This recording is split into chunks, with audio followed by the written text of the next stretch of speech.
Hello YouTubers out there, this is Jerry Saravia at the Movies, and I want to make this very brief. I am very glad that Honest Trailers, which is a YouTube channel where they really talk about the nitty-gritty details of a lot of movies, did a honest trailer for Captain America, the 1990 version that starred Matt Salinger, J.D. Salinger's son, as Captain America wearing a rubber suit. And it was very indicative what they were talking about as to the film's cheapness. It's a terrible film. It's not the worst film ever made. They are right about one thing. It is slightly an improvement, slight improvement over the Red Brown Captain America TV movies. Let's not even get into Captain America Part 2, a TV movie that was done in 1979, where Captain America doesn't even get into his suit at all. So, okay.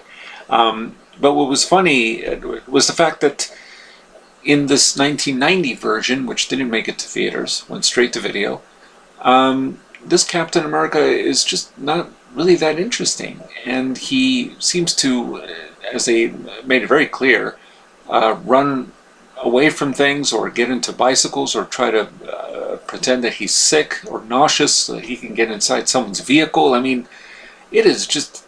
It's actually a little worse than I had even remembered when I first saw it. So, yeah. And I like the joke that DC rules and Marvel, you can't get your shit together, so to speak. That was true at the time. In fact, interesting side note, during the 90s, there was talk at that time that James Cameron was going to do a Spider-Man movie, and that didn't really happen. And Roger Corman did his Fantastic Four, so Marvel had actually a bad time in those days with very cheap knockoffs of comic book really well-known comic books that they just didn't do them any justice whatsoever. The budgets weren't there, the actors weren't there, there was nothing there at all.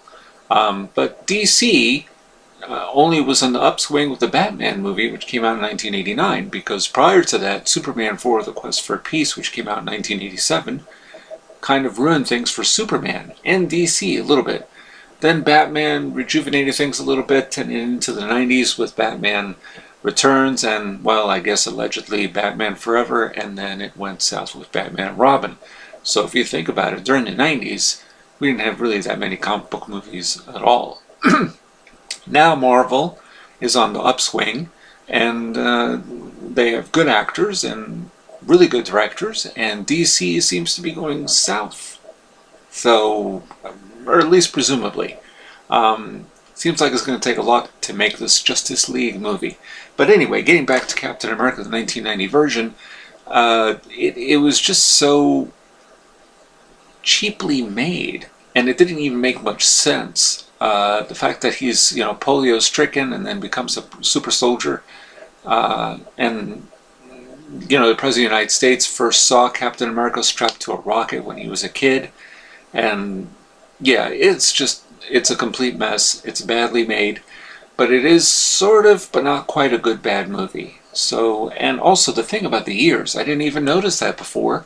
It looked like Captain America doesn't even have the full rubber suit covering his ears, so that the ears stick out, and it's there's an opening for his human ears to stick out, so to speak, but it looks like those ears are made of rubber. Wow. So I highly recommend checking out Honest Trailers. I'm going to put the link up. Check it out.